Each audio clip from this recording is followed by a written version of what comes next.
السلام علیکم ورحمۃ اللہ وبرکاتہ۔ ڈیئر اسٹوڈنٹس، آج کا ہمارا لیسن سورۃ الاحزاب کا رکوع نمبر 1 ہے۔ سب سے پہلے سورۃ الاحزاب کا تعارف کروایا جائے گا، تعارف کے ساتھ ساتھ ترجمہ پڑھایا جائے گا، ترجمے میں مشکل الفاظ کے معنی بتائے جائیں گے اور آخر میں سوالات کے جوابات بتائے جائیں گے۔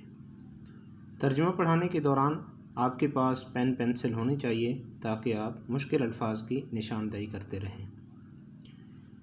جی، سب سے پہلے تو اس سورت کا نام کیوں رکھا گیا ہے الاحزاب؟ احزاب کے لفظی معنی کیا ہیں؟ احزاب کا لفظ حزبن کی جمع ہے، جس کے معنی گروہ، جماعت یا فوج کے ہیں۔ سورۃ الاحزاب کی وجہ تسمیہ کیا ہے؟ یا یہی کویشچن اس طریقے سے پوچھا جاتا ہے کہ سورۃ الاحزاب کا نام کس آیت سے لیا گیا ہے؟ جواب: اس سورت کا نام سورۃ الاحزاب اس سورت کی آیت نمبر 20 اور 22 کے پہلے حصے یحسبون الاحزاب لم یذهبوا اور ولما رأى المؤمنون الاحزاب 22 سے ماخوذ ہے۔ اس لیے اس سورت کو سورۃ الاحزاب کے نام سے پکارا جاتا ہے۔ مزید یہ کہ اس سورت میں غزوہ احزاب کا ذکر ہے، جس میں مشرکین مکہ مختلف قبائل کو ساتھ ملا کر مدینہ منورہ پر حملہ آور ہوئے تھے۔ تیسرا کویشچن یہ ہے کہ غزوہ احزاب کب پیش آیا؟ اس کا جواب یہ ہے کہ غزوہ احزاب سن 5 ہجری ماہ شوال المکرم میں پیش آیا۔ کویشچن نمبر 4، غزوہ احزاب کا دوسرا نام کیا ہے؟ جواب: غزوہ احزاب کا دوسرا نام غزوہ خندق ہے۔ کویشچن نمبر 5، خندق کس کے مشورے پر کھودی گئی؟ جواب: خندق حضرت سلیمان فارسی رضی اللہ تعالی عنہ کے مشورے سے کھودی گئی تھی۔ جی، اب ترجمہ دیکھیے۔ ترجمے میں یہ پارٹس بنوا دیے گئے ہیں آپ لوگوں کی آسانی کے لیے، تاکہ آپ کو یاد کرنے میں آسانی ہو۔ آپ لوگ اس کو بریکٹ میں کر لینا۔ میں پہلے عربی کا جملہ بولتا ہوں، پھر اسی عربی کے جملے کے نیچے اردو بولتا ہوں، آپ لوگوں نے اس کو بریکٹ میں کر لینا ہے تاکہ آپ کو یاد کرنے میں آسانی ہو۔ دیکھیے جی، یا ایھا النبی اتق اللہ ولا تطع الکافرین والمنافقین، اے پیغمبر خدا سے ڈرتے رہنا اور کافروں اور منافقوں کا کہا نہ ماننا۔ ان اللہ کان علیما حکیما، بے شک خدا جاننے والا اور حکمت والا ہے۔ واتبع ما یوحی الیک من ربک، اور جو کتاب تم کو تمہارے پروردگار کی طرف سے وحی کی جاتی ہے اس کی پیروی کیے جانا۔ ان اللہ کان بما تعملون خبیرا، بے شک خدا تمہارے سب عملوں سے خبردار ہے۔ وتوکل علی اللہ، اور خدا پر بھروسہ رکھنا۔ توکل کو مار کریں جی، توکل کے معنی بھروسہ۔ وکفی باللہ وکیلا، اور خدا ہی کارساز کافی ہے۔ اس جملے کو مار کر لیں۔ اس جملے کا ترجمہ پوچھا جاتا ہے جی شارٹ کویشچن میں۔ اگلا جملہ بڑا ہی اہم جملہ ہے جی، ایکسرسائز میں بھی لکھا ہوا ہے، اس کا مفہوم پوچھا گیا ہے۔ ما جعل اللہ لرجل من قلبین فی جوفی، خدا نے کسی آدمی کے پہلو میں 2 دل نہیں بنائے۔ وما جعل ازواجکم اللائی تظاہرون منہن امہاتکم، اور یہ جملہ بھی بڑا اہم جملہ ہے، ایکسرسائز میں اس کا مفہوم پوچھا گیا ہے۔ اس کا ترجمہ دیکھیے۔ اور نہ تمہاری عورتوں کو جن کو تم ماں کہہ بیٹھتے ہو تمہاری ماں بنایا۔ اس کا مفہوم سمجھا دوں گا لاسٹ میں۔ وما جعل ادعیاکم ابناکم، اور نہ تمہارے لے پالکوں کو تمہارے بیٹے بنایا۔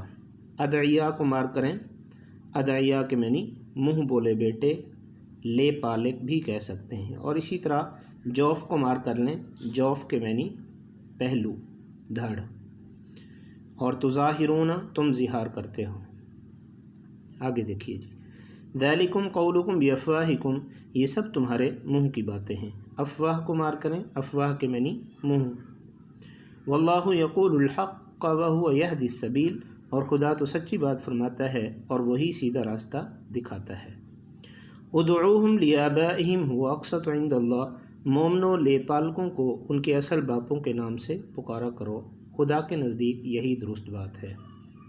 اقسطو کو مار کریں، اقسطو کے معنی منصفانہ بات، درست بات۔ ٹھیک ہے جی۔ فَإِن لَّمْ تَعْلَمُوا آبَاءَهُمْ فَإِخْوَانُكُمْ فِي الدِّينِ وَمَوَالِيكُمْ، اور اگر تم کو ان کے باپوں کے نام معلوم نہ ہوں تو دین میں تمہارے بھائی اور دوست ہیں۔ وَلَيْسَ عَلَيْكُمْ جُنَاحٌ فِيمَا أَخْطَأْتُمْ بِهِ، اور جو بات تم سے غلطی سے ہو گئی ہو اس میں تم پر کچھ گناہ نہیں۔ وَلَكِنْ مَا تَعَمَّدَتْ قُلُوبُكُمْ، لیکن جو قصد دلی سے کرو اس پر مواخذہ ہے۔ تعمدت کے معنی ایکسرسائز میں اس کے معنی لکھے ہوئے ہیں، اس عورت نے ارادہ کیا، یہاں پہ اس کے معنی قصد دلی کے ہیں، یعنی جان بوجھ کر اگر کسی اور نام سے پکارو گے تو اس پر گناہ ہے۔ وَكَانَ اللَّهُ غَفُورًا رَحِيمًا، اور خدا بخشنے والا مہربان ہے۔ اگلا جملہ بڑا ہی اہم جملہ ہے، ایکسرسائز میں بھی لکھا ہوا ہے، شارٹ کویشچن میں اس کا مفہوم پوچھا گیا ہے۔ النبی اولیٰ بالمؤمنین من انفسہم وازواجہ امہاتہم، پیغمبر مومنوں پر ان کی جانوں سے بھی زیادہ حق رکھتے ہیں اور پیغمبر کی بیویاں ان کی مائیں ہیں۔ وَأُولُو الْأَرْحَامِ، اور رشتہ دار، اس کو مارک کر لیں جی، بڑا ہی اہم لفظ ہے۔ وَأُولُو الْأَرْحَامِ بَعْضُهُمْ أَوْلَىٰ بِبَعْضٍ فِي كِتَابِ اللَّهِ مِنَ الْمُؤْمِنِينَ وَالْمُهَاجِرِينَ، اور رشتہ دار آپس میں کتاب اللہ کی روح سے مسلمانوں اور مہاجروں سے ایک دوسرے کے ترکے کے زیادہ حقدار ہیں۔ إِلَّا أَن تَفْعَلُوا إِلَىٰ أَوْلِيَائِكُمْ مَعْرُوفًا، مگر یہ کہ تم اپنے دوستوں سے احسان کرنا چاہو تو اور بات ہے۔ كَانَ ذَلِكَ فِي الْكِتَابِ مَسْطُورًا، اور یہ حکم کتاب یعنی قرآن مجید میں لکھ دیا گیا ہے۔ مستوراً کو مارک کریں، کئی مرتبہ بورڈ میں اس کے معنی پوچھے جا چکے ہیں، اس کے معنی لکھا ہوا جی۔ وَإِذْ أَخَذْنَا مِنَ النَّبِيِّينَ مِيثَاقَهُمْ، اور جب ہم نے پیغمبروں سے عہد لیا، وَمِنْكَ وَمِن نُوحٍ وَإِبْرَاهِيمَ وَمُوسَىٰ وَعِيسَىٰ ابْنِ مریم، اور تم سے اور نوح سے اور ابراہیم سے اور موسیٰ سے اور مریم کے بیٹے عیسیٰ سے۔ یہاں پر 5 پیغمبروں کا ذکر ہے۔ شارٹ کویشچن میں MCQ میں یہ بات پوچھی جا سکتی ہے کہ سورۃ الاحزاب کے پہلے رکوع میں کتنے پیغمبروں کا ذکر ہے، تو آپ لوگ اس کا جواب دے سکتے ہیں کہ 5 پیغمبروں کا ذکر ہے۔ تم سے مراد آپ صلی اللہ علیہ وسلم ہے۔ وَأَخَذْنَا مِنْهُمْ مِيثَاقًا غَلِيظًا، اور عہد بھی ان سے پکا لیا۔ لِيَسْأَلَ الصَّادِقِينَ عَنْ صِدْقِهِمْ، تاکہ خدا سچ کہنے والوں سے ان کی سچائی کے بارے میں دریافت کرے۔ وَأَعَدَّ لِلْكَافِرِينَ عَذَابًا أَلِيمًا، اور اس نے کافروں کے لیے دکھ دینے والا عذاب تیار کر رکھا ہے۔ پہلے رکوع کا ترجمہ مکمل ہو گیا۔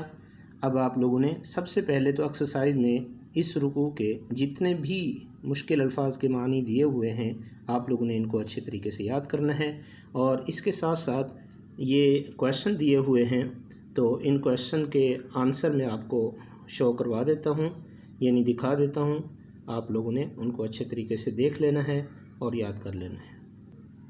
جی بیٹا، ایکسرسائز میں جو سب سے پہلا کویشچن دیا گیا ہے وہ یہ ہے کہ سورۃ الاحزاب کی ابتدا میں رسول اللہ کو کن باتوں کی تلقین کی گئی ہے، یا یہی کویشچن اس طریقے سے پوچھا جا سکتا ہے کہ سورۃ الاحزاب کی پہلی آیت میں حضور صلی اللہ علیہ وسلم کو کس کس بات سے منع کیا گیا ہے۔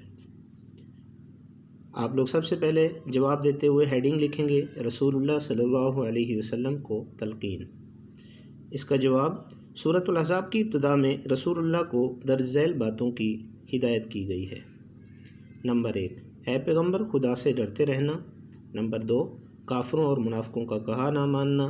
نمبر 3، جو کتاب تم کو تمہارے پروردگار کی طرف سے وحی کی جاتی ہے اس کی پیروی کیے جانا۔ نمبر 4، خدا پر بھروسہ رکھنا۔ جی بیٹا، یہ جو دوسرا سوال ہے یہ بورڈ میں کئی طریقے سے پوچھا جا چکا ہے، یہ آپ لوگ مختلف طریقے ہیں جن طریقوں سے پوچھا گیا ہے آپ لوگ دیکھ لیں، یہ بورڈ میں بھی، لاہور بورڈ میں، فیصل آباد بورڈ میں، ڈی جی خان بورڈ میں مختلف طریقوں سے پوچھا جا چکا ہے، اس لیے آپ سے بھی پوچھا جا سکتا ہے۔ ہدایات اور احکامات، اس کویشچن کا جواب سب سے پہلے ہیڈنگ کیا دیں گے آپ لوگ، ہدایات و احکامات متبنہ۔ متبنہ کہتے ہیں منہ بولے بیٹے کو۔ اگر کوئی شخص کسی دوسرے شخص کے بیٹے کو گود لے کر پالنا شروع کر دے اور اس کے بیٹے کی پرورش کرے تو اس بچے کو منہ بولا بیٹا یعنی متبنہ بیٹا کہا جاتا ہے۔ سورۃ الاحزاب میں منہ بولے بیٹوں کے بارے میں درج ذیل ہدایات دی گئی ہے۔ نمبر 1، اللہ تعالیٰ نے لے پالکوں کو تمہارے حقیقی بیٹے نہیں بنایا، یہ تمہارے منہ کی باتیں ہیں۔ نمبر 2، لے پالکوں کو ان کے حقیقی یعنی اصل باپوں کے نام سے پکارو۔ نمبر 3، اگر تم کو ان کے باپوں کے نام معلوم نہ ہوں تو وہ دین میں تمہارے بھائی اور دوست ہیں۔ جی اس سے اگلا کویشچن بیٹا، اس میں آیات کا مفہوم پوچھا گیا ہے۔ جی بیٹا کویشچن نمبر 3 یہ ہے، النبی اولا بالمؤمنین من انفسہم وازواجہ امہاتہم کا مفہوم تحریر کریں۔ ترجمہ، پیغمبر صلی اللہ علیہ وسلم مومنوں پر ان کی جانوں سے بھی زیادہ حق رکھتے ہیں اور پیغمبر صلی اللہ علیہ وسلم کی بیویاں ان کی مائیں ہیں۔ مفہوم، اس آیت مبارکہ میں اللہ تعالیٰ نے اہل ایمان کو یہ تربیت دی ہے کہ جب اللہ کے رسول کے ساتھ تعلق اور اس کے ساتھ محبت اور اطاعت کی بات آئے تو آپ صلی اللہ علیہ وسلم کو تمام تعلقات اور تمام خواہشات سے بالا تر سمجھ کر محبت اور اطاعت کی جائے، کیونکہ محبت رسول صلی اللہ علیہ وسلم اور اطاعت رسول صلی اللہ علیہ وسلم ایمان کا تقاضا ہے۔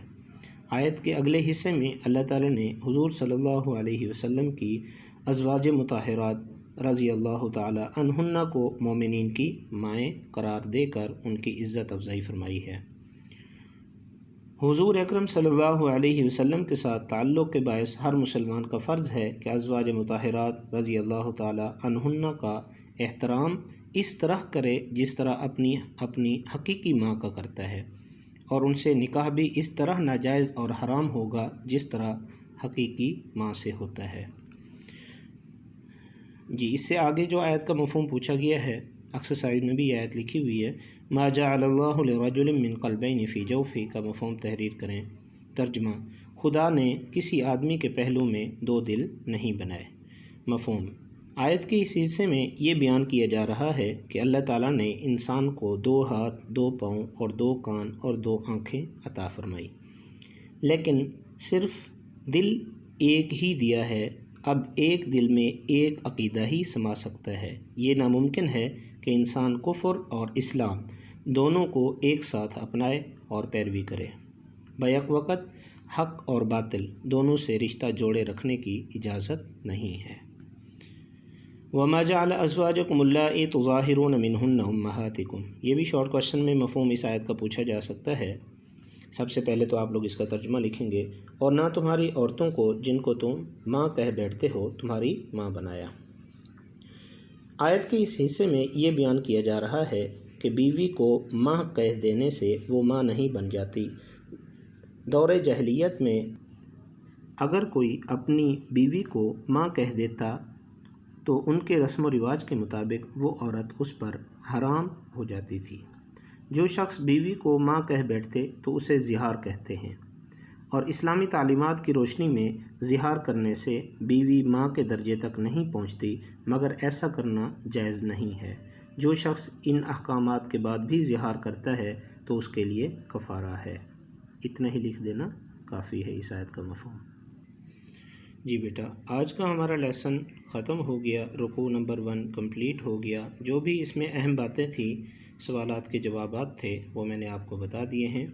انشاءاللہ دوبارہ ملاقات ہوگی نیکسٹ لیسن کے ساتھ، تب تک کے لیے اجازت، اللہ حافظ۔